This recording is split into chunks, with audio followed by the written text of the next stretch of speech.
سړی وایي چې دا حق د یتیم دی او بل سړی راځي او د یتیم په حق ډاکه ورچي دا داسې ده لکه پردی حق پردی مال غصب کول او خپلې خېټې ته ورچول. خو څوک یې په زور د چا نه والي او غلی کې ترې نه وکړي او څوک راشي د غریب په جامه کې راشي او د غریب په حق باندې یوه ډاکه ور واچي دا نور هېڅ نه دي خو دا د جهنم یوه سکورټه چې ده دا خپلې خېټې ته ورزول دي.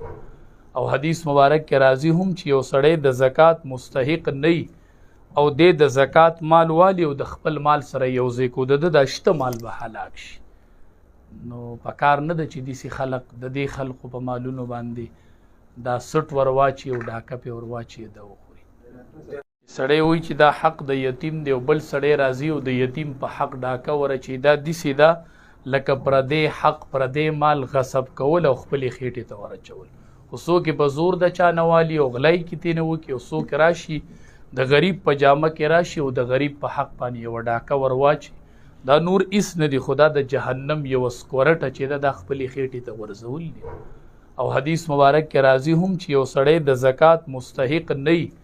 او د زکات مال والی او د خپل مال سره یو ځای کو د دا شته مال به هلاک شي.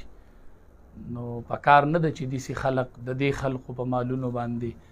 دا سټ ور واچي او ډاکه پې ور واچي د وخوري.